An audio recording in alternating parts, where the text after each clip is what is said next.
start on virtual reality. Okay, so you know it's a very big buzzword. I really should have gotten one of those buzzers. Virtual reality, right? Everyone's talking about it. Everyone's like, oh, it's, you know, it's so hot right now. It's so cool. But a lot of us don't actually know what virtual reality is. We think about VR and we think about, you know, these things we see in movies about like sci-fi. You know, it's very. Ugh. But virtual reality, at this stage in time, has actually gotten to a point where people can afford, like I say normal, right? Very gamers who put all of their money into, you know, very expensive equipment, can actually afford things like the HTC Vive, right? And the HTC Vive Pro just released, and it's a ridiculous amount of money. But it's not so much that it's completely unattainable for people who want to play games and who want to develop for it. And now what they're also doing is a lot of people are making things like VR2K, which I'm going to be talking a lot about. Janeen, not so much. But VR2K is an open source library, which has a lot of kind of like code bits and people who write for open source, and then they put it all into this massive library, which you can download and then start developing. And now what they're trying to do is getting developers and designers and people, giving them access to these things so that we can further virtual reality. And it's basically now in the trend cycle where it's just gone ridiculous, and it's, you know, so hot right now. Okay, but yes, so let's start talking about what is VR. Okay, much definition-y things. You're not going to listen to me when I speak when you're reading there anyway, so I'll just read that. It says VR immerses people in a 3D virtual environment, and the user feels present inside the virtual environment, and then the virtual world becomes the user's reality. So using things like Unity and Unreal, we build virtual environments with virtual objects which we interact with using virtual tech like the HTC Vive and the Oculus Rift and things like that. Another thing on this is that building VR games, when you think about it, it seems like a very big challenge and a very big mountain, but designing and developing games for VR are very similar to making games for 3D. The only difference is there are a lot of things that you need to take into account that you don't have to. For example, a mouse and keyboard, right? That's your basic interactions. You don't have those. You have controllers. You have spatial awareness and things like that. So the 3D virtual environment is a lot like the games that we know now, right? 3D, same virtual worlds. The only difference is you are now in that virtual world and you're interacting with those objects by actually moving your arms and picking these things up instead of pointing a mouse and clicking at it.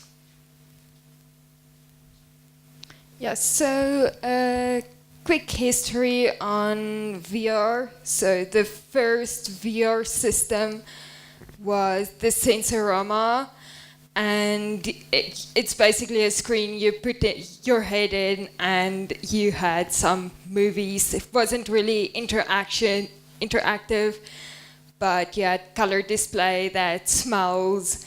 You had some motion because the chair had some motion or movement in it. And the official first VR was by Ivan Sutherland in 1968 with the Sword of Damocles, which is the first VR HMD. But it was very primitive, low quality. They couldn't really put realism in it. So the thing also to note about this is the first one was kind of this box, right? So the big difference between them was the first one was this box where you would sit and you'd basically shove your face into it and it would have these images coming at you and it'd be all, you know, and they had, with the smell thing, it was very weird, you know, because they tried to build smells in there, which I'm not sure is something we actually want to do in VR. Never mind, you know. It takes getting there, but I don't know if it should. Maybe we should put a stop to it. But the big difference between these two and why this is actually considered a more, you know, a bigger thing is because, as you can see, this one is actually, it has an HMD, right? So it was like wired up, right? And it was on this pole that was attached to the roof. And then it actually had movement. So you had this HMD on your face, which, I'm sorry, is a head-mounted display, okay? Terminology first. And then the HMD, as you looked around, this thing would actually be able to turn and you'd be able to see the environment around you. So then we go into other realities.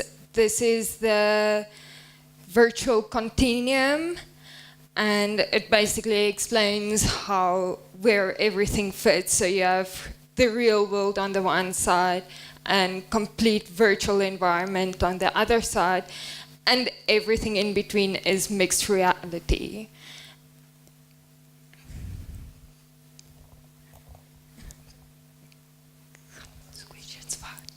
Yeah. Are you waiting for me to chip in? No, I got nothing. Okay, Kiwi, go for it. Okay, so if you look at sort of online computing, do you guys think that AR and VR are really going to be like a quite... Jumping a bit ahead there. Yes, we'll answer your question at the end. So let's just get through it, because if I start ranting about Sword Art Online now, this presentation is going to go on for hours, okay? Brain computing and all of that nice stuff. Okay, so some overview about the other realities. Augmented reality, like Pokemon Go or Microsoft's HoloLens, which is put 3D objects into the real world.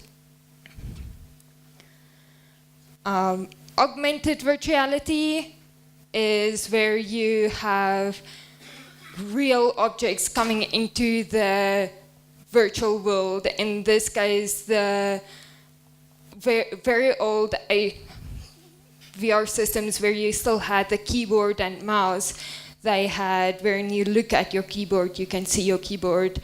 And if you look at your drink, so you won't spill over your drink. So they're bringing in real-world objects while you're playing your game. So a place where this is actually being used a lot now is when they're building virtual desktops. So when you think about augmented reality, it's mostly like being used for games. Something like this, like augmented virtuality, is when they build things like virtual desktops, right? Where you can actually... You're in a virtual world, you're wearing an HMD, and you have all of these, very fancy sci-fi screens that you swipe across, and it's all very cool, right? And then when you're working at your desk, they take, like she says, spilling your drink, right? So certain objects on your desk you'd be able to see through the HMD, so that you don't do things like punch through a computer screen when you're trying to swipe, or spill over your drink on your keyboard, or, yeah. That's basically what it's for. Mostly. Then we have mediated realities. So it basically you modify reality either by removing objects or adding objects in. Oh yay, it's me. Cool. Let's talk about immersion. Nah, swap me. I need to be close to my notes. I have separation anxiety. Okay, so immersion comes from the word submersion, which basically, when you think about it, it's like being submerged in water. Yes, so that's where it comes from, right? The definition for it is a partial or complete suspension of disbelief, right? Disbelief here being that something that you're seeing or experiencing is not real. So when you suspend the belief that the things around you aren't real and you start believing that they are, then you become immersed, right?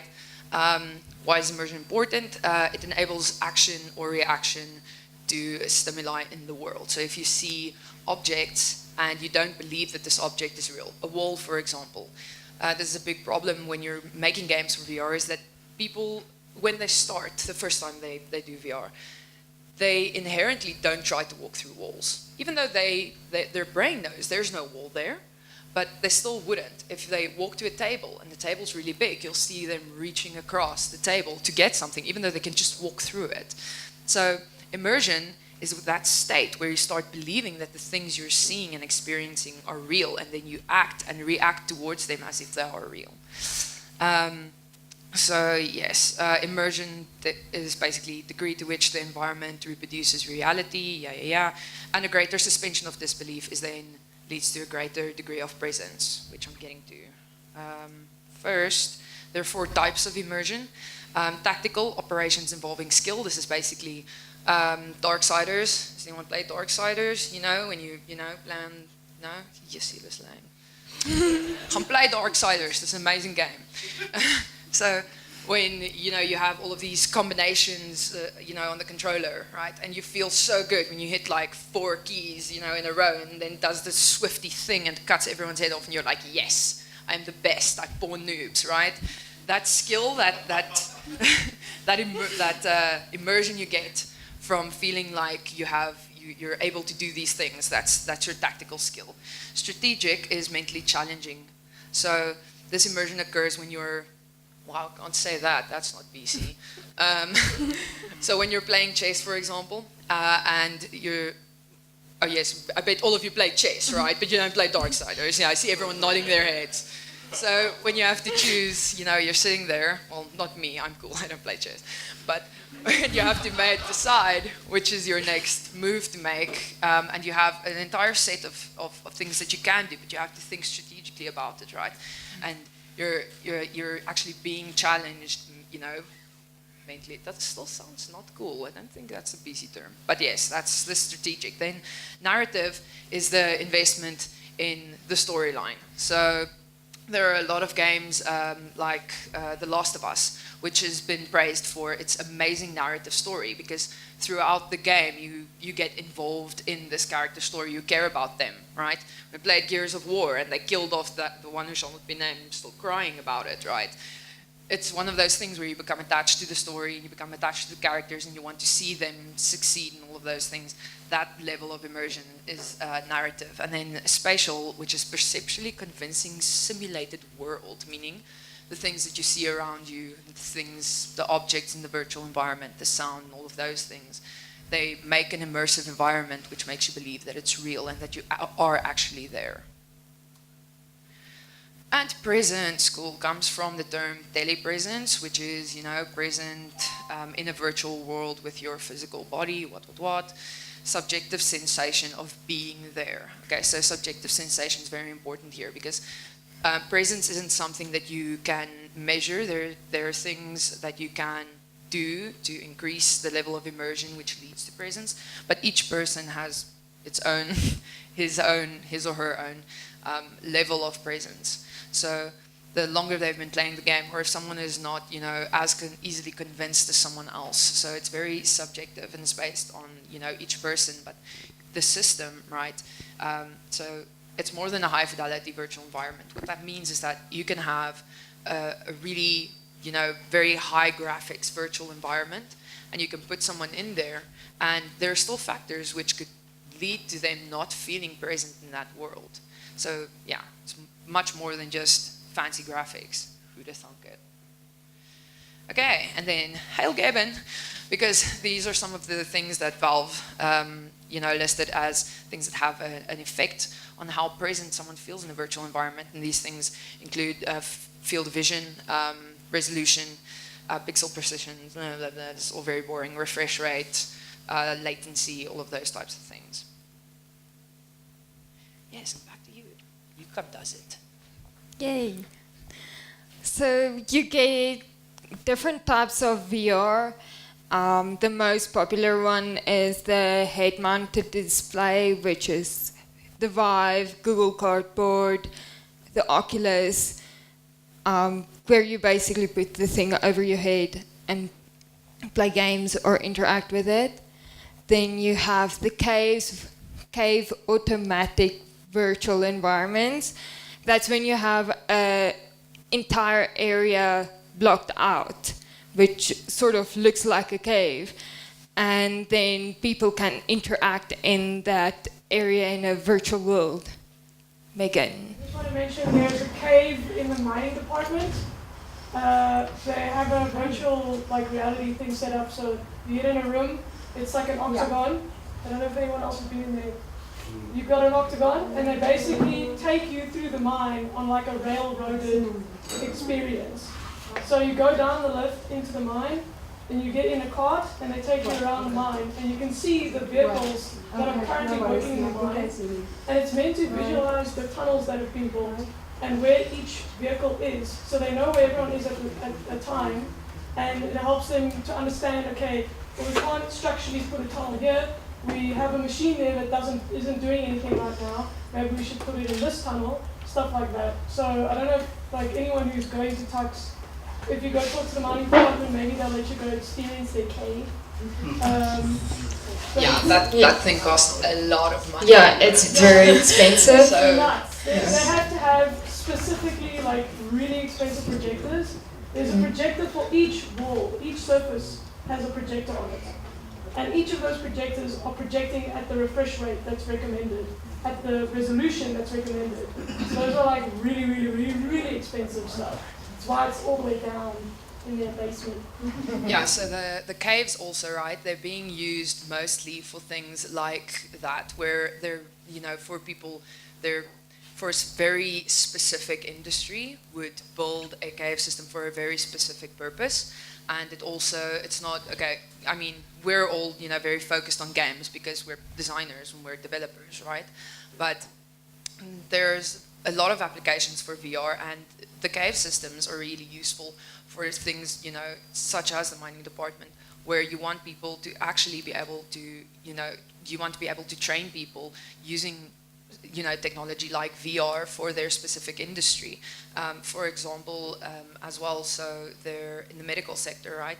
They're using VR to have, you know, they make actual cadavers, you know, and then, you know, if you have to perform surgery and things like that, you know, they have so that you train with them. And there's just a ton of applications, but yet cave systems, they're not as much used for gaming, a lot more for specific applications in specific areas. Yeah, so a nice thing about the caves is you have a shared environment, so there can be multiple people. So with a medical example, you can have like the senior surgeon there with the juniors just explaining and helping them with the training, and they don't have to be in separate rooms with their separate headsets like the Vive or something like that to train on. So the workbench is like a mini cave. It's a desk with some virtual tools that you use, but it's not immersive. Cool, Devon Design. So, motion sickness. Let's talk motion sickness. Okay, so we have a lot of symptoms and everything there, but let's first explain what motion sickness is. So, what happens is there's a dissonance, right? Dissonance occurs between what your eyes see, right, and what your body actually experiences, what it feels. So what happens, especially with things like trackpad movement, which we'll get to, right, is that your eyes are seeing that you move. So this is why motion sickness is a big thing in VR. Your eyes are experiencing that your body's moving forward, but your body is actually standing still. Then a dissonance occurs, right? Something to do with stuff in your ear, don't really care about that. Thing is, it happens, right? And then you get physically sick, right? Some people are actually more prone to motion sickness. I've never had motion sickness. I think I've given Janeen a bit motion sickness with my game. But like, and it's kind of the biggest thing that still needs to be overcome with VR is motion sickness, because a lot of people experience it. And with things like accessibility, right? We think, oh yeah, no, it's fine, you know. Okay, I didn't put the alt tag on there. Yes, okay, my tab order is not right, but you know, we don't. It's a small, you know, and we shouldn't, right? But we still do it because we're like the population of the people who are it are affecting, right? But in our minds, we're like it's a small amount of people, and you know, we don't really do it. So we couldn't just overlook this with VR because motion sickness isn't something that happens to 2 or 3% of people. Okay. Like if you have 10 people, there's a great chance that 4 or 5 or even more of them will suffer from motion sickness. And it also depends on how you implement your solutions. So things like teleporting, they're not as great, right? They're not as immersive as, you know, actually, you know, using trackpad for movement. But it reduces motion sickness a lot more, right? What else do I have there? Okay, so symptoms of motion sickness. Eye strain, blurred vision, headaches, disorientation. Nausea is the really big thing, where people walk with the trackpad and then suddenly you see them doing this and you're like, please don't puke on my Vive, right? So the false perception of self-motion, that's that cognitive dissonance, and then blah, blah, blah. You get used to motion sickness. Okay, so that's not, I mean, you can, right, to a certain degree, get used to it. Yeah. The thing is, the more you experience VR, the more accustomed you become to being in the virtual environment. And then your body will, it will try to adapt, but you'll never, so people who are very prone to motion sickness, there's a chance that they're just not going to do VR ever, right? But the more you use it, the more your body becomes accustomed to it. And if you are just, a little prone to motion sickness, there are things you can do with the development and design process to, alleviate that. And then your body will also, start to adapt the more you use VR. Yeah. This also comes in when you do user testing, is don't test it on yourself if you use a Vive every day, or on your buddies that also have Vives. Test it on people who haven't had experiences in a VR environment, because you tend to get, like Leandri said, to extent used to the VR sickness. So you're used to your environment, but someone else won't be. So there are a lot of things you need to take into account. Just quickly on user testing, just gonna side note here. With not just motion sickness, it's just people differ in general, and this is a very important thing to keep in mind. So with motion sickness, for example, I had a game that implemented walk in place, and I had been using it every day, and I was like, cool, walk in place. It's so cool. And then I was like, oh, Janeen, do you wanna try my game? And she's like, yeah, no, sure, let me play it. And then she started, and she was like, whoa, no, took the headset off, and she was like, no, I'm never playing that ever. That's just disgusting. But I also tested it on HB because I had to know if someone actually lifted their arm that was tall, if they would actually hit the ceiling. They tried to, So I was like, okay, cool. So me and HB were testing it, and we were like, yeah, no, it's fine. And Janeen put it on. She was just like, no, she can't handle, like, the walk in place isn't great. So user testing, you have to get a lot of different people and take into account, how tall they are and whether they're prone to these kinds of things. Well, it's mainly like a statement on how even a big company like PlayStation, when I went and I did the VR experience for The Last Guardian, and they had teleporting in, so I was like, oh, they have teleporting in. Except when you teleport, you face a different direction. And I was like, and the minute that happened, I was like, this is terrible. This is 100% the worst thing ever. Like it's like this big company should know these things by now. They've got a PlayStation VR, they've got a development team, but even the simplest things, like big companies just overlook. Yeah. That Thank you. that is true. Like, so, some things that causes motion sickness and how you can prevent it is latency. So they say between 60 and 90 frames per second is a good frame rate. Otherwise, people tend to get motion sickness a lot quicker. The display there shouldn't be overly bright colors, use like dimmer colors and shaded areas, and avoid loud music or noises. Movement speed, so at first people thought that if you go with ease into the full movement speed, it will reduce motion sickness, but the opposite happened when they tested it. So if you have motion, use the full speed from the start, because the easing in tends to make people motion sick.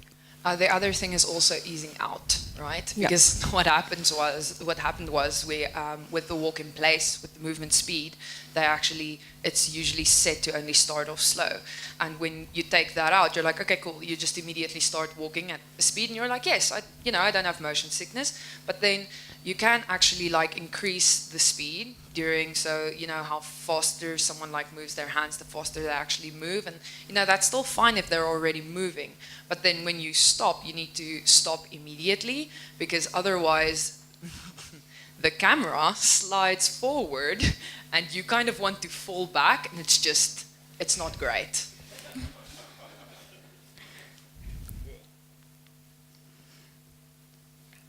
So something to get used to VR is you can coordinate tasks. So to recalibrate user sensory systems.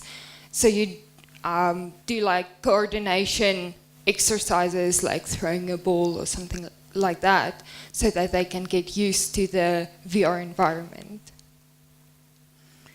So some other things that people started implementing to help with motion sickness is the virtual nose. So you always see your nose. So they were going for the ideas like maybe if you see your nose, then it will lessen the motion sickness. So it did help with to lessen the motion sickness, but it does take up some screen space, as you can see in the example. The two corners, that's the nose. Then we have the dynamically shifting the field of view, so it's sort of creating like blurred edges around the lens as players move, but you need to do it very subtle, so otherwise people will notice it. So Google Earth VR and Skyrim VR does use this for their movement techniques.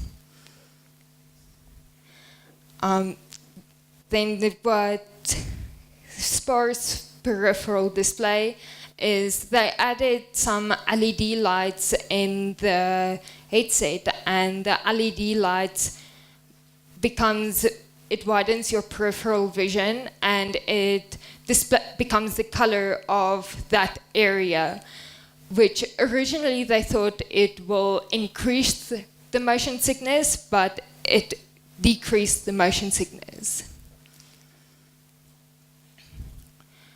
Then the field of view is, so for a normal human is a bit more than 180 degrees, but on the Oculus Rift it's about 90 degrees, and the HTC Vive it's about 110 degrees, and the Samsung Gear 96.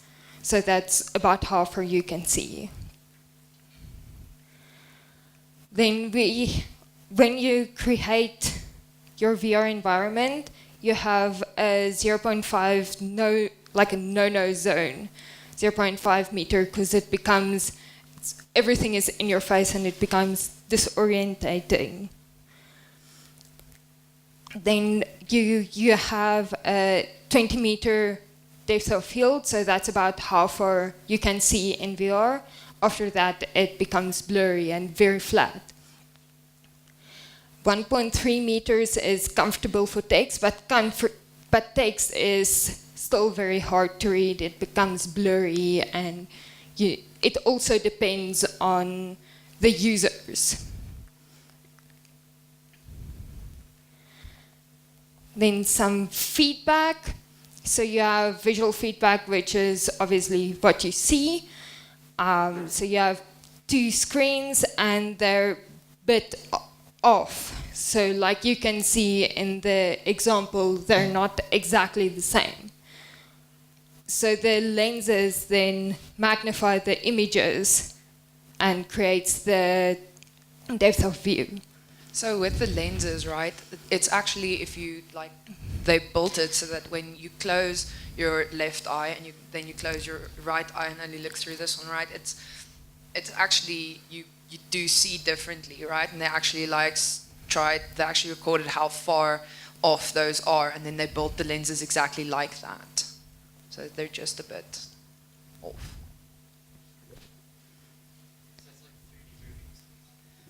Yes, but so much cooler. Because it has a buzzword. It's just, I think, 2 slides back, but what's the curiosity zone? The curiosity zone is basically what's behind you, because you can't see what's behind you. You can just move your head until, well, the sides basically, And then the curiosity zone is if you want to kind of explore more, you need to turn around and see what's there. So this is very important when you're building things like menus, especially in VR, because there's this sweet spot, which is in front of here.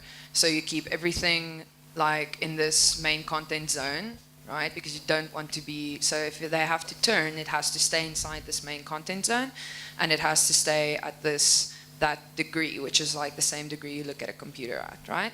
And then you don't want to put anything like any essential information and things like that in the curiosity zone, because there's a big chance that someone, so like here and up top, you don't, because no one's going to be like, oh cool, okay, I'm going to turn around to go look at the, this important information they placed behind me, especially when you have, so you have for Steam VR, you have two room setups. One is where you actually take your controller and you trace the entire room, which is what we did in here.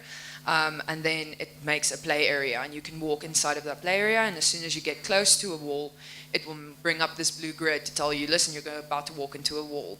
And then you have sit-down VR or standing VR, which you just stand in one place. So this is especially for when you have something like where you're only standing in one place and you're looking at a screen, there's a big chance, because it's VR, someone's going to turn around and look, but you can't be sure. So don't put anything that they really have to see behind them, and take into account where they're going to be facing, where they're going to be walking, and all of those things.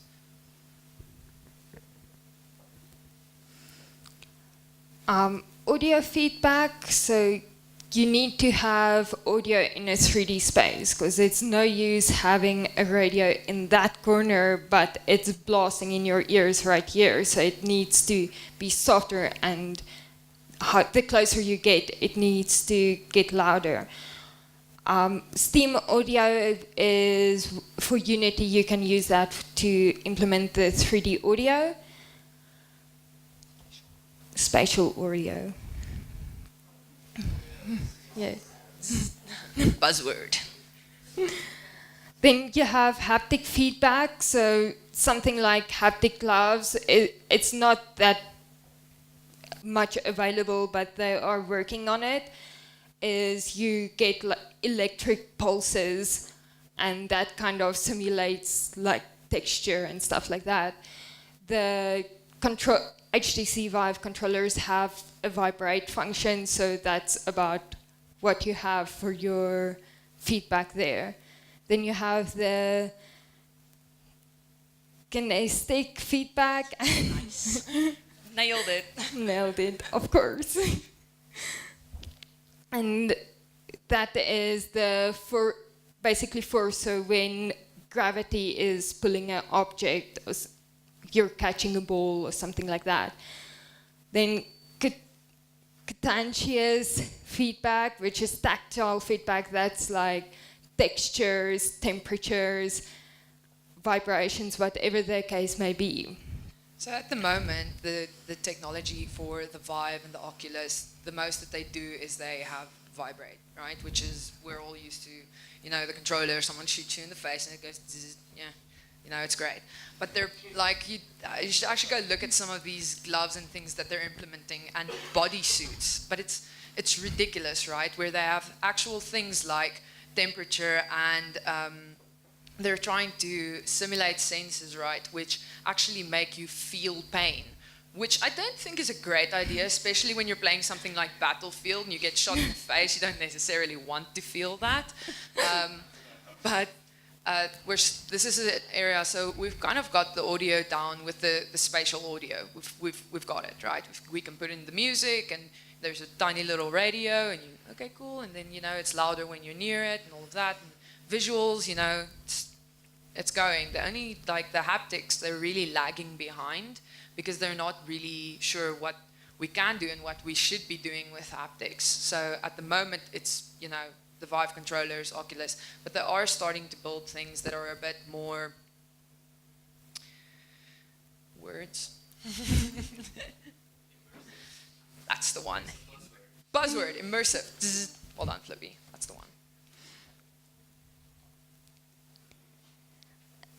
Then we're going to interactions for more the designy stuff.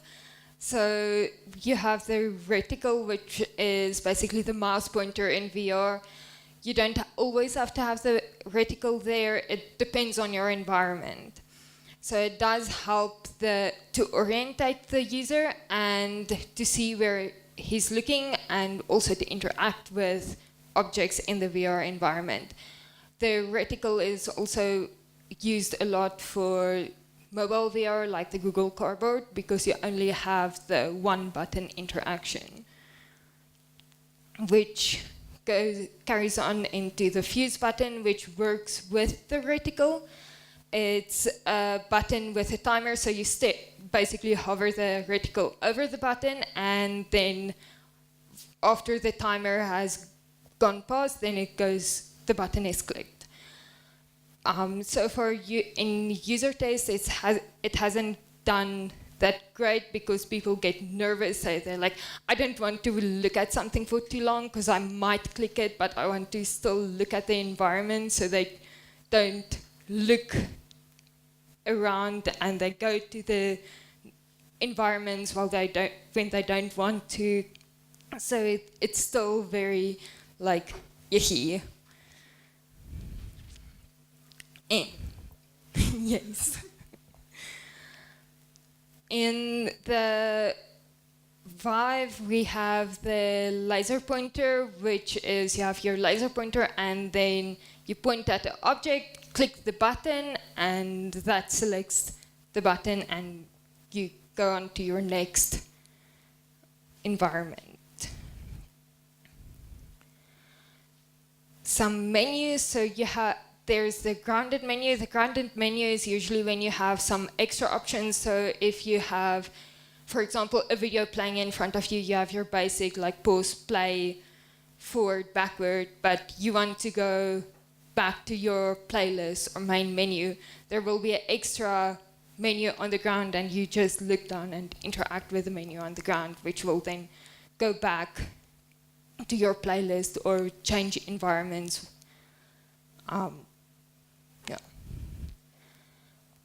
Then the controller menu is, the menu is displayed over the one controller. Usually it can be one-sided, or it can have like different sides, so you switch with the controller the sides which you want to select on, and with the other controller you interact with the menu on this controller.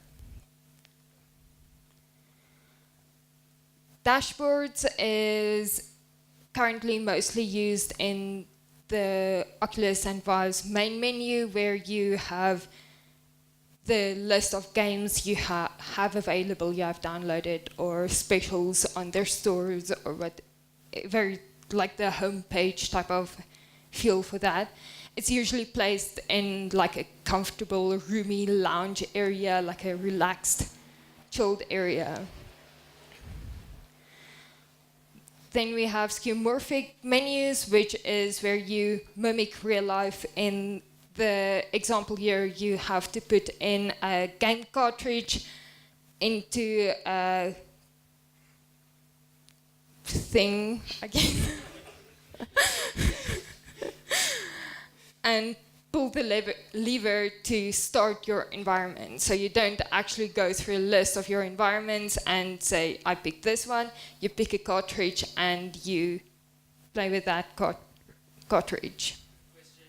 Yes. So skeuomorphism has been kind of like ridiculed in like mobile interfaces and stuff. But do you think maybe it's more at home in virtual reality, and it's actually maybe good choice? Yes. It depends on what you want to use it for. So skeuomorphic probably won't work with anything or everything, but you do have the room scale, and you can allow people to interact more than with a flat surface like a phone. So the thing with skeuomorphic, right, is a big issue in VR that not a lot of people are talking about because they're kind of just ignoring it, is text, right? So no matter what you do, text is blurry, right? It's always going to have some like level of blur, and you can try and make it as crisp and clean as possible.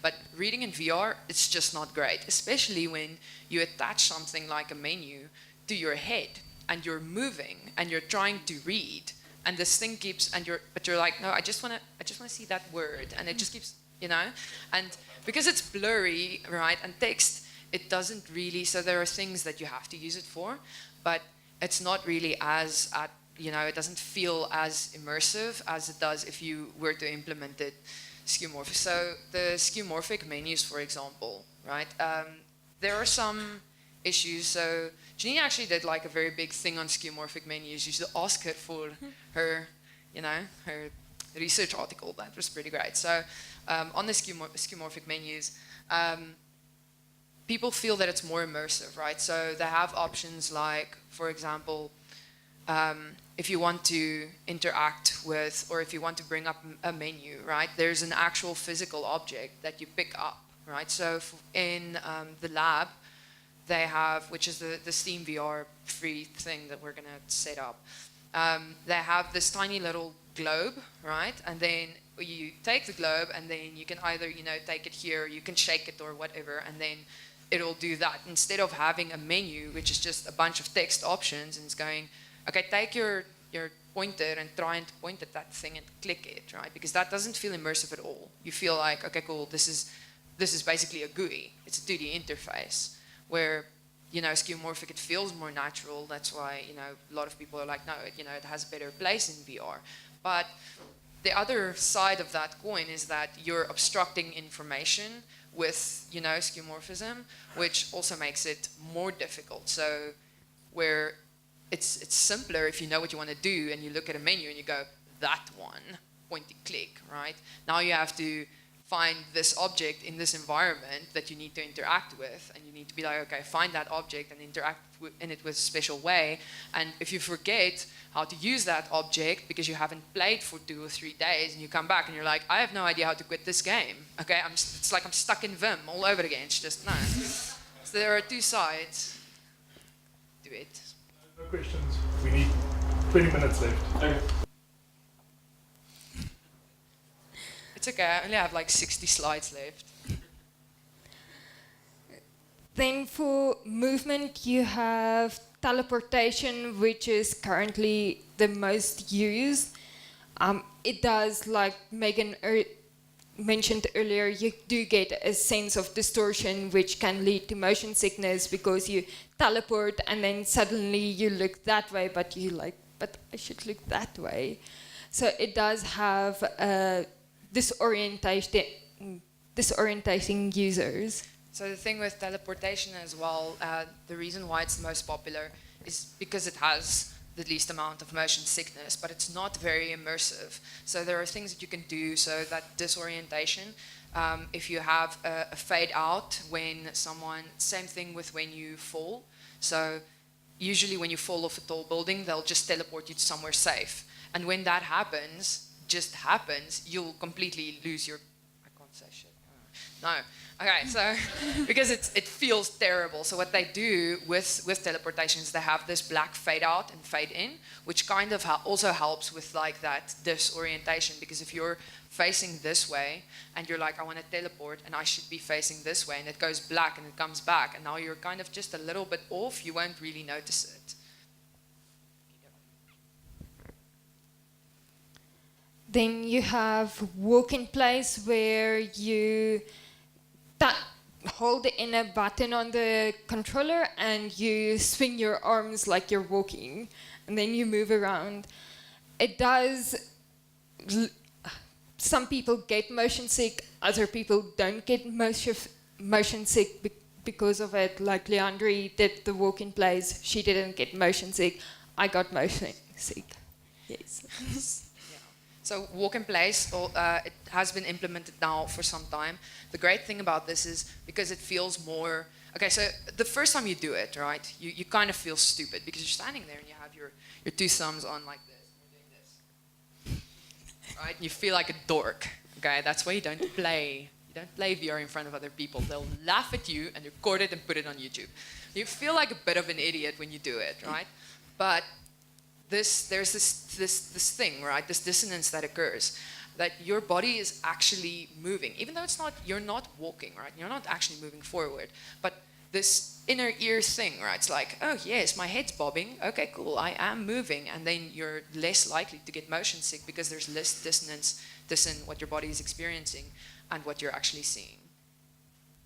So touchpad walking is the absolute worst thing ever. So this is where you have a touchpad. It's about this big, right? Same as like a touchpad on a laptop, right? On a controller. And you're actually using your fingers to move. So when you press forward, you start moving forward. And when you press to the side, you'll turn. This, like, I get motion sick from touchpad walking. It's just terrible.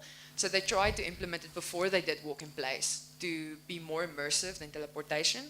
And then they implemented touchpad walking and they were like, yes, this is a thing we can do now. And people started puking all over very expensive equipment. And they were like, yes, we should not be doing touchpad walking. Never implement this ever. No. Okay, so I'm going to do this section on believability, but I'm going to run through it because, you know, VR, there are like 500 slides here. Okay, so believability, that's all very boring. Just in terms of VR believability, simulating sensory information in such a way that the participant believes the experience is real. Ooh, okay, it's very, very interesting. Two types of believability, sensory and perceived. So sensory is basically what I'm seeing is real, what I'm hearing is real. When I touch this thing, it's real. Cool. There's a ball on the table, touch it, it's real. And then perceived believability is about behaviors. So this is like emotions, personality, and intent, but this is more about the behavior of an object, right? If you have a box, right, and it looks like a very heavy box. So this is a big problem in VR actually, is simulating weight, because it looks like a very heavy object, and you pick it up and it's immediately just like, oh, okay, it doesn't weigh anything. Okay, you know, or if you have a ball, it looks like a bouncy ball, right? And you throw it and it just hits the floor and rolls away. It's not very believable behavior. Okay, so 3 elements of believability. First is immersion. The user can believe the experience is real if they are completely immersed and present. Okay, I'm just going to kind of skip through these. So this is from Skyrim, right? And this is not going to turn into a glitch exchange party. But the thing with Skyrim is, right, we will see something like this and we'll be like, that's not right. But this game has dragons in it, okay? We see a dragon and we're like, yeah, okay. And then a mammoth comes flying past and you're like, nah, that's not right. So the thing with this, and the big thing with believability, is that the objects, right, there's a set of rules that the game world has. And those set of rules for Skyrim include that you can do magic and there are dragons. And you're like, okay, cool. But an object like this, right, even though the first thing you think is not mammoths aren't real. The first thing you think is that they shouldn't fly, right? And that's because even though, like, according to the game, the rules set by the game world, it's okay to have mammoths. But when the objects break the rules of the game world, that's when you start thinking, this is not believable. Okay, cool. Second one is presentation. Virtual worlds presented as real worlds are more believable, and non-realistic experience are more believable when combined with realistic presentation. So this means if you have a virtual environment, so a lot of things that they're doing now is low poly modeling, right, for virtual reality. They're not actually trying to make the objects as realistic as possible. When you have a game like Skyrim and you have something like a dragon, it's not very believable, and you put more realism into the modeling, it's more believable. When you have a real world, like for example, if we were to model this room, then everything doesn't have to be photorealistic because it's still more believable. There's nothing out of place and we don't have mammoths flying around. And then the interaction is the third one. Realistic interactive systems for higher believability. So quick sensory feedback, refresh rates, and then autonomous behavior is the really important one. This is the thing where you're, interacting with an object and it's not reacting in the way that you expect it to. More Skyrim. Horses, right? Newton's worst nightmare. So this is one of those things where just like, okay, breaking the game world rules, or not breaking the game world rules, but breaking like, physical rules that we expect, physics, like it's not how you would expect that object to behave. Okay, sensory believability, visual, auditory, haptic feedback. That's one of those things where you have vibration haptics when you touch something or you punch something and the controller vibrates. If you put haptics, so haptics is also one of those things where people just add on and they just keep adding and they're like, put haptics on everything. But when you do it wrong, then it's not believable. And then it detracts from your immersion because you're immediately like, okay, you get used to the controller vibrating. That's not weird for you anymore. But suddenly you're walking and suddenly your controller starts vibrating and you're like, why is my arm falling off? What is happening? So the feedback that you put in has to be realistic. I'm just going to skip through this because I'm running out of time. Okay, then more than the senses. Believability should be considered with the information contained in the virtual environment. So the content in the virtual environment also has to be believable. So even if you have perfect sound, everything sounds amazing and it's very real, and the visuals, whether you made it photorealistic or you made low poly models, everything is very nice. But then you have unbelievable content, then it's also, so if you're doing something like Skyrim, right? If they put in objects, so everything's in the same style and all the sounds work and all the haptics are perfect, right?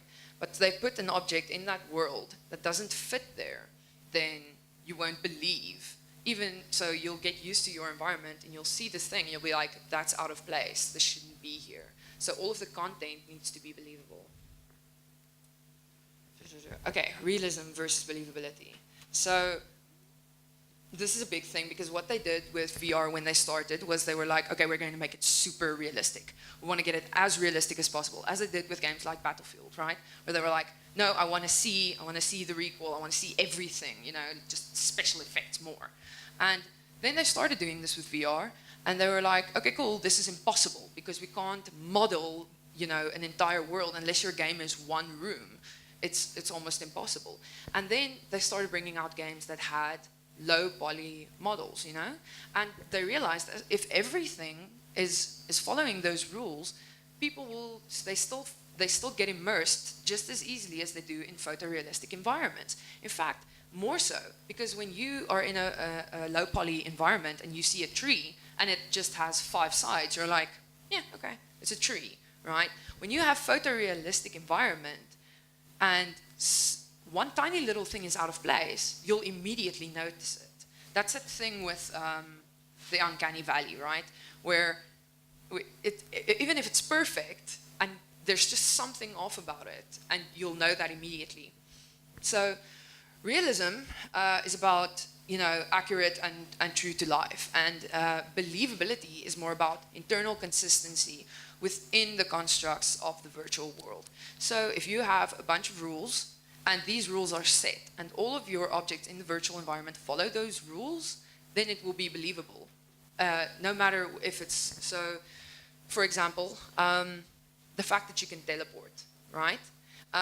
If you can teleport onto objects, you're like, okay, cool, this is a thing I can do in this game. And you believe, you can teleport because you have this teleport gun, and it's fine. But when you teleport to the side of a wall, and suddenly you're standing at this angle, you're going to be like, this is weird, why is this happening? I shouldn't be able to do this. So there should be a set rules for your game environment, and everything needs to follow that set of rules. Okay, basically okay, I already did this. Abstract art styles, they still feel immersive. Consistency is key. Never break the rules. Cool. Thank you, Julie. And then emulating reality. So when you do photorealistic environments and you're creating and this is actually just for like any VR things, because people they want to interact with everything. They're not going to see something in a 3D game, a normal 3D game like Fable. You'll walk up to the bookcase and you're like, press button and nothing happens. And you're like, cool, I can't interact with this. People in VR, they don't like that. Okay, don't do that. No, if there's a book, I want to be able to pick it up, and if I can, like flip through it or throw it at someone's head. So everything needs to be interactable, and the more details you put into your environment, the more believable it becomes. I wanted to do Anatomy of the Vive, and I wanted to show you code, and can I have another hour? Okay, so that's what I'm, yeah. We'll do a tech talk, I think, about this, and then actually, because we have the entire Vive set up and everything, and I'm sorry, there are a lot more, I thought we had more time. So jy gaan my van die Vive controllers kry. I just want to show you guys what the thing actually like, what the Vive controllers look like. So it just has a basic HMD, and then there are 2 tiny base stations, which we couldn't angle in any way, so I guess it's fine. So this is what the Vive controller looks like. Don't know if you've seen this. So the Oculus looks a lot like this, but this one's more snazzy. And the Vive, so this is just the normal Vive. The Vive Pro now has, it's basically the same as the Vive, except that the normal Vive has a cable that runs from the HMD back, right? So when you're turning, you kind of tend to trip over it and fall flat in your face.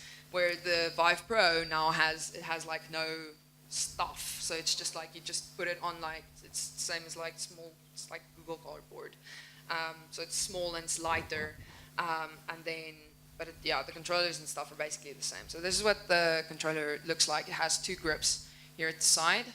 So I wanted to like assign buttons and show you cool things. I'm so sorry.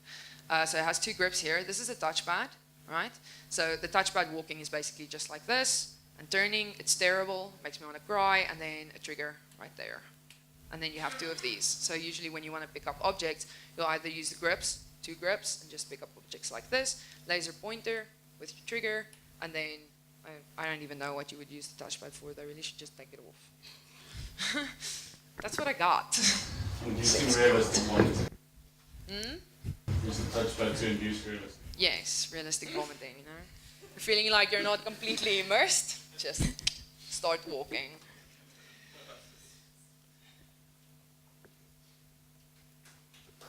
Yeah. Can I have 2 minutes? 2 extra minutes. Cool, so I just want to quickly show you how easy it is to actually get started with VR development in Unity. So usually you would have to download Steam VR's SDK, right, and start developing games for the HTC Vive. Then you'd have another one for your Google Cardboard, you'd have another one for the Oculus Rift, and you have another one for the Leap Motion. Now there's this beautiful thing called VRDK, and I swear by it, it's my Bible. It's a library that has all of these teeny tiny things that everyone needs to do, such as picking up an object or having a laser pointer on your controller, right? Things like that. And they took all of this open source code and they put it into one big open source library that you can just download. And I just want to show you how quickly and how easily you can set up actually like Steam, so Steam set up for the HTC Vive. Thank you. Can you guys see there? Can you hear me? No, probably not. You've been promoted now to microphone holder. Thank you. Okay, so when you start up Unity, which is free because they try to, compete with the Unreal Engine, you can just download Unity, right?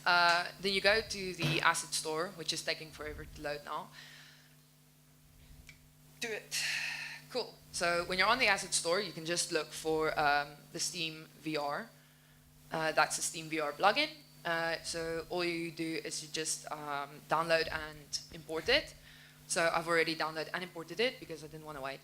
So all you do is you hit import, and then you have Steam VR, and then you go VRDK, Virtual Reality Toolkit, and you just import that one as well. Now to get your controllers and stuff set up, it's so simple. So you'll see there's a directional light and a main camera. Each main scene starts with those 2. All you do is you take your main camera and you delete that. You don't want that. because you're going to set up SteamVR. Right, so what we're going to do is you're going to create an empty game object. And you're going to call this, so I'm going to speak here. I don't want to yell at everyone. There we go. All right, so the first, you just make an empty game object, and you go VRDK SDK manager. And this is going to manage all of the different SDKs for the Oculus Rift and for the Vive. You're going to add a component on it, which is the VRDK SDK manager. Who would have guessed? Cool. There you have your script. Awesome. And then you're going to make a new one, and you're going to set up SteamVR. So you make a new empty game object inside the SDK manager, and you call it the SteamVR SDK, whatever. Doesn't really matter. Then you want to go into your assets, which is down here. Hello. Yes. Good. Sorry. Go into your assets, and you'll see you have SteamVR and VRDK there. So if you go into SteamVR, into your prefabs, there's a camera rig and SteamVR. You're just going to pull those two in. Awesome. Great. And those two go under the SteamVR SDK. And your camera is then set up. Then you're going to make two scripts. So just make an empty game object again. Call it VRDK scripts for your controllers. Make two empty game objects for each controller. Say this one's left, and that one is right. Cool. So these are just the scripts that actually do the, it's easier to set up your triggers and all of your buttons and stuff. So you take your left and your right game objects. They're just empty game objects. And all you're going to do is add VRDK controller events on them. And then you'll see, well, it's very tiny. I don't know if you can see. But when you add the VRDK controller event script, it says, cool, here's your pointer, your grab, your use, and your UI click. And it has drop downs. So you just pick whatever button you want to assign all of these beautiful things to. And then you, like adding a pointer, for example, is so easy because you just go VRDK UI pointer. And now it has a pointer. Easy, GG easy. So your SDK manager has the SteamVR SDK in, which has the SDK setup, because this is an SDK setup. And you just pick, cool, SteamVR, populate, there. And then I think on the SDK manager, you also need to just assign your two scripts. So just say, this is my left controller right there. There's my right controller right there. And your Unity project's set up for SteamVR.